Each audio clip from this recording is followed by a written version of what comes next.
ова издание. Здравствените експерти алармираат. Недоволната физичка активност може да доведе до сериозни проблеми во развојот на децата. Мексико на чекор до легализација на марихуаната за рекреативна употреба. Целта е да се намали криминалот во државата. Со авион до Аљаска за вакцинирање против COVID-19. Останете со нас. Поздрав од Вашингтон, ова е Ньюсфлеш на гласот на Америка на македонски. Јас сум Милена Ѓоргиевска. Училиштата бараат начини како да почнат да одржуваат наставата по физичко образование на отворено со стоплување на времето. Спортските активности во училиштата беа прекинати од почетокот на пандемијата. Тоше Огњанов за ова. Малските кошеви, некогаш главно место за собирање на младите, а денес речиси напуштени. Ваква е сликата на изградските игралишта повеќе од една година, откако пандемијата ги прекрати можностите за спортски активности. Сите оние спортски надпревари кои што ги организираме како сојузно училишен спорт на ниво на општина Аеродром застанаа. Ситуацијата е слична и во училиштата. Салите за физичко образование останаа скоро празни. На регуларна настава се само учениците до трето одделение, додека другите останаа да учат од дома. Вака на далечина може да им даваме ние на децата одредени вежби кои што можат да ги работат. Меѓутоа оние вежби или оние задачи кои што се поврзани, пример еве ќе кажеме со екипни спортови, спортови со топка. Факт е дека дома нема ни едно дете услови или 1% кои што се во дворови и така натака би можеле да ги изведуваат. Стручните лица веќе алармираат. Немањето доволно физичка активност може да доведе до сериозни проблеми во развојот на младите. Бенефитот од физичката активност е неверојатно голем и не сме да се пропушти во ниеден развоен период. Секое пропуштање на физичка активност во различни развојни периоди ќе ве стигне во следниот и тогаш има сериозни реперкусии во здравјето на човекот. Од Факултетот за физичко образование укажуваат дека часовите со физички вежби се клучни и за здрава психичка состојба кај учениците. Овдека се работи за активност, физичка активност која е директно поврзана со менталното и физичко здравје, која што носи подобар емоционален развој, социјален, когнитивен, подобра социјализација, а како што реков, па тоа е најважно во животот. Сепак во услови кога пандемијата не стивнува, на училиштата не им остануваат многу опции. Во Основното училиште Ѓорѓе Апулевски се следат мерките за заштита, но поголема надеж гледаат во топлото време и во можноста за настава на отворено. Дали во нашиот двор, дали на КЕј, едноставно со почитување на сите оние протоколи има можност да се повика да се изведе часот на отворено. Во сиот намален интензитет на физичките активности се бара начин да им се излезе во пресред и на децата со попреченост. Во општината Аеродром се одлучиле за организирање часови на базен. Базенот представува исто така еден од најбезбедните, да кажам, спортски објекти каде што воопшто може да се и рекреира и да се спортува. Спортските работници, професорите, наставниците се надеваат дека од следната учебна година ќе имаат полни училишта и сали. До тогаш порачуваат секој да работи на своето здравје со индивидуално спортување. За Гласот на Америка од Скопје, Тоше Огњанов. Легализацијата на марихуаната во Мексико ќе помогне да се намали насилството во државата, а на некој начин ќе им помогне и на сиромашните земјоделци, велат аналитичарите. Еве како. Мексико ќе стане трета земја на западната хемисфера по Уругвај и Канада, што ќе ја направи марихуаната легална за рекреативна употреба кај возрастните. Оваа промена ја побара Врховниот суд на земјата со поддршка од председателот Андрес Мануел Лопес Обрадор и поранешниот председател Висенте Фокс. До крајот на април се очекува законот да влезе во сила. Мексико е на прагу да стане најголемиот легален пазар на канабис во светот. Пазарот е многу поголем од Канада, едноставно заради бројот на населението и многу поголем од Уругвај.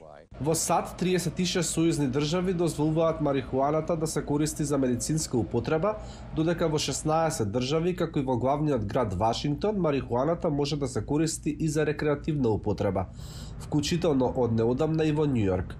Но на федерално ниво марихуаната е нелегална.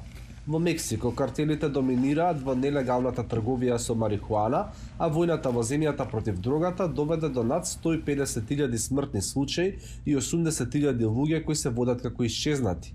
Легализацијата ќе помогне да се стави крај на насилството, зашто картелите ќе се префрлат на други активности. Трговија со мигранти, фалсификување пари, валута. Но и други видови на дрога, вели тој. Картелите и натаму може да тргуваат со марихуаната, се разбира, ако понудат пониска цена од легалните производители. Застапниците велат дека марихуаната има медицинска употреба, но не е без ризик. Од прилика 9% од корисниците, редовните корисници, може да имаат проблеми со здравието од употребата на канабис, и тоа не е незначително. И иако легализацијата во Мексико може да биде добра работа, велат некои аналитичари, правната рамка во земјата има потреба од реформа за да се спречи злоупотреба. Постои недостаток на контрола. Целосен недостаток на контрола во конзумирањето на алкохол и цигари кај малолетни лица на возраст од 12, 11, 10 години во Мексико Сити, во Гвадахалара, во Чивава. Тоа е случајот со легалните дроги. И покрај предизвиците, Мексико е пред пристапување кон растечката глобална индустрија. Легализацијата на марихуаната може да и ги донесе на валата потребните пари за да им помогне на сиромашните земјоделци, вели друг аналитичар. Да се затвори јазот помеѓу приходите на југот наспроти веќе просперитетните приходи на северот. Соединетите држави, каде марихуаната останува нелегална на федерално ниво, наскоро ќе бидат во клин меѓу два големи легални пазари на марихуана. Овие експерти прашуваат како Вашингтон ќе одговори. А како се дистрибуираат вакцините против COVID-19 во тешко достапни места во светот? Едно такво е село во Аљаска, каде единствено може да се стигне со авион.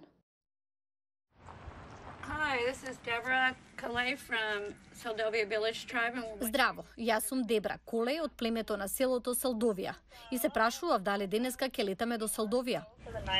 Okay. All right. Bye.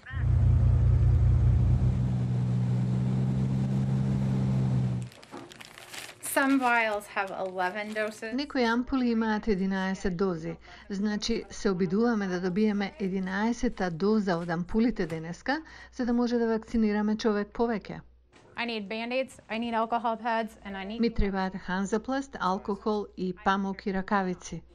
Alaska healthcare is totally... Здравствениот систем на Аљаска е сосема различен од остатокот од Соединетите држави. Овде во Аљаска имаме многу оддалечени села. Селдовија е едно и со оглед на тоа што е далеко и има пристап единствено до амбуланта, овде имаше само 2 случаи на COVID. Се обидуваме да ги имунизираме сите и да го држиме вирусот далеко од овде. My name is Sunny and I'm 82. Јас сум Сани и имам 82 години. Дојдовме овде во 1970-та. Пораснавме 7 деца тука, од кои 2 внука. Се чувствувам добро, така и ќе остане. Знам дека нема да имам лоша реакција или дека ништо лошо нема да се случи. Which arm would we like to do today? This arm. And if you will do me a favor and count to 3. Count to 3? Okay. I had too many children. Имав премногу деца и тоа го правев премногу долго. Okay, 1, 2, 3. It's time to go home. Време е за дома. We did 37 vaccines today. Извршивме 37 вакцинирања денеска во Селдовија. Ќе се вратиме за 1 месец за да им дадеме втора доза. Ако е времето добро, ќе се вратиме за 1 месец. Isn't this how you normally go to work? Зарем вака не одиш вообичаено на работа? Благодарам на вниманието. Следете ни на социјалните мрежи и се гледаме утре повторно. Пријатно.